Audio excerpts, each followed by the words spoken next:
My son-in-law called me Margaret and claimed my reading chair. The next day, a lawyer knocked on his door. Welcome to my channel. I share new life stories here every day, and I'd really appreciate it if you hit subscribed and liked my video. Now, let's jump back into my story. I'm sure you'll love it if you keep listening till the end. That evening, the silence in my Portland apartment hit like thunder.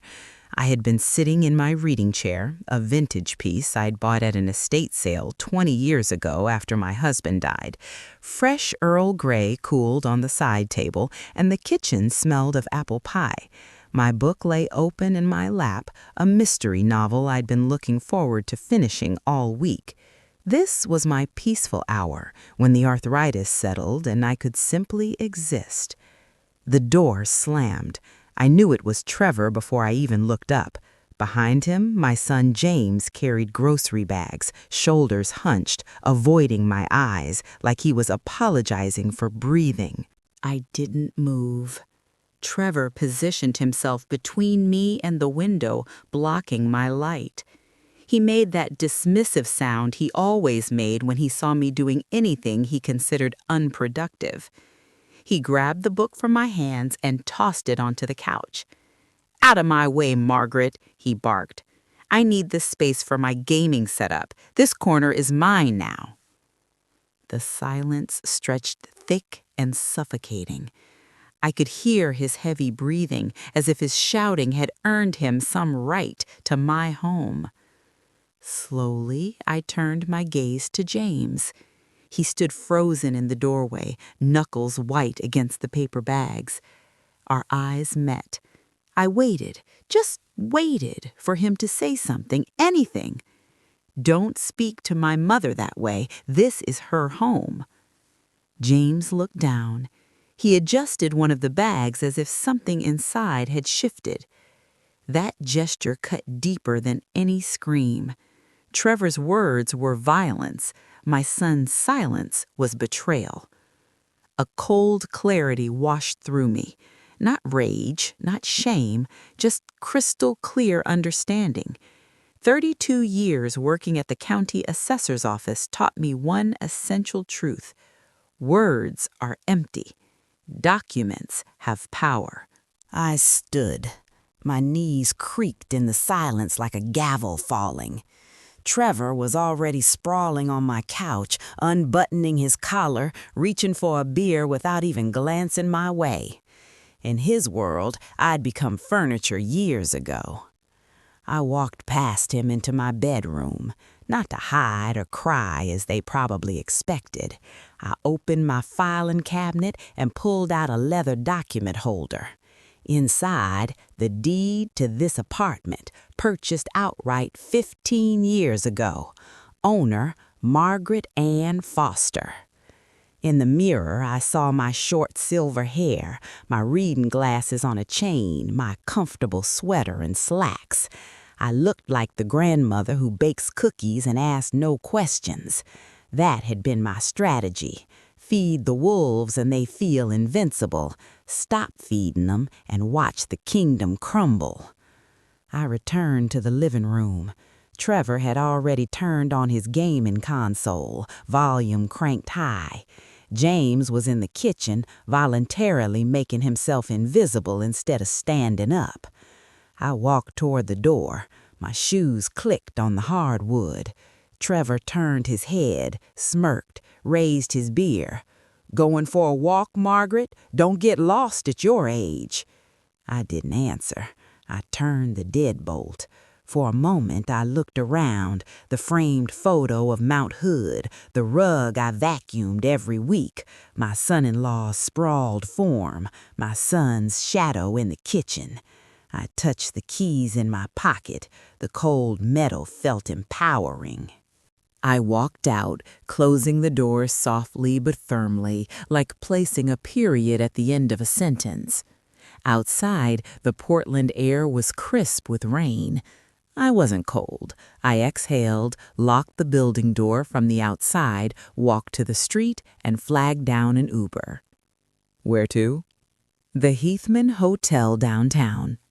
In the car, I pulled out my phone. My fingers trembled slightly, not from fear, but from power awakening. I scrolled to a name I hadn't called in years, Patricia Chin, attorney at law. We'd worked together years ago when I was still at the assessor's office. "Margaret, it's almost 10 p.m. What's wrong?" "I've had an awakening," I said, watching the city lights. "I need your help." "I have court tomorrow at 9. What's the urgency?" "My mental health and my property rights." "I'm listening." "I need to evict 2 tenants." "But you live with your son and son-in-law." "Exactly." A pause. Patricia knew me from years of rejected deed transfers and zoning disputes. Where others saw gray areas, I saw black and white. "What happened?" "He told me, 'Out of my way, Margaret, this corner is mine now.' My son said nothing. I left, and I won't return until they're gone." That's emotional abuse at minimum, but you're not calling me for sympathy. "I'm calling for the law. The apartment is mine. They've lived here 3 years without a lease, without paying rent. I need a notice to quit. I'll send my associate, Daniel Park, first thing tomorrow. Clean cut, professional, delivers papers like clockwork." "Good. Standard 30-day notice, but include language about immediate consequences for harassment. And you want to bill them for back rent?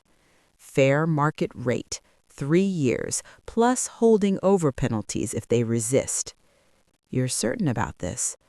"I'm wounded, Patricia, and a wounded woman who knows her rights is the most dangerous kind.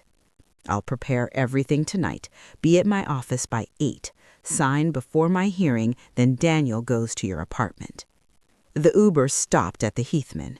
The doorman opened my door with more respect than Trevor had shown me in 3 years. "Any luggage?" "Just my purse," I said quietly, "and the dignity I just reclaimed." The hotel room smelled like lavender and fresh linens. I ordered soup and a glass of Pinot Noir. I ate slowly, deliberately. My mind was at the apartment, but my thoughts were finally my own. I knew their routine by heart. Trevor slept late, irritable and entitled. James tiptoed around, smoothing his partner's sharp edges. I pictured the doorbell ringing tomorrow, the intercom buzzing, a stranger with papers, not a social call, the call of justice. I fell asleep quickly, deeply, like someone who'd finally taken control. Can you believe what Margaret just did? If you're sitting there thinking, yes, finally someone who knows their worth, go ahead and smash that like button right now and drop a comment below telling me, have you ever had to set boundaries with family? I read every single comment and I'd love to hear your story. Okay, back to Margaret, because what happens next is absolutely incredible. Morning came with pale Portland light. I showered, dressed in the same clothes, but with a different posture. At Patricia's office, I signed documents. Each stroke of my pen felt like a verdict. "Daniel's heading out now," Patricia said, nodding toward a young man in a sharp suit. 20 minutes to your building." "Perfect. I'll wait here." I sat in the reception area with terrible coffee and the ticking clock. Somewhere across town in my living room, the music was about to change. At 9:45, my phone vibrated. James's name flashed. I let it ring 3 times before answering. "James, Mom, please!"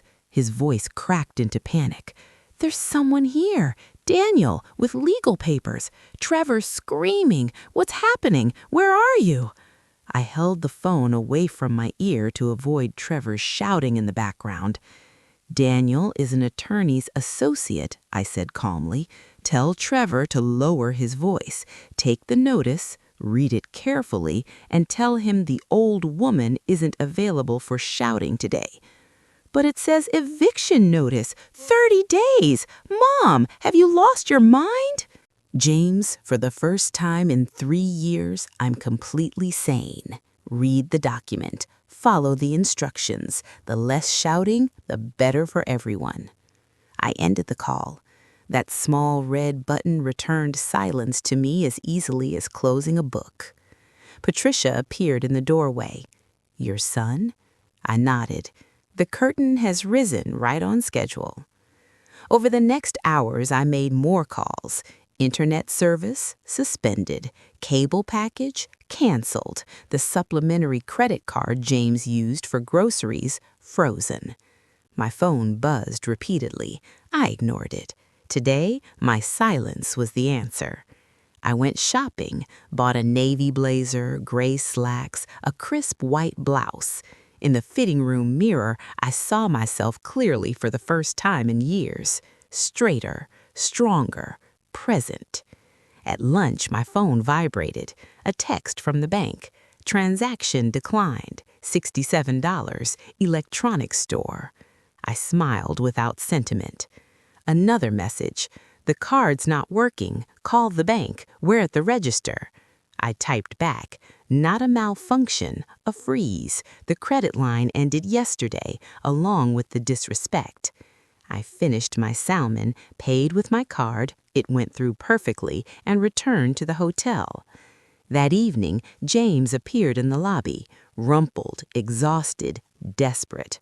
"Mom, please, the internet's dead, cable's gone, the card won't work, Trevor's falling apart. Come home, let's fix this." I gestured to a chair. "Sit. We're in a public space. We'll speak calmly."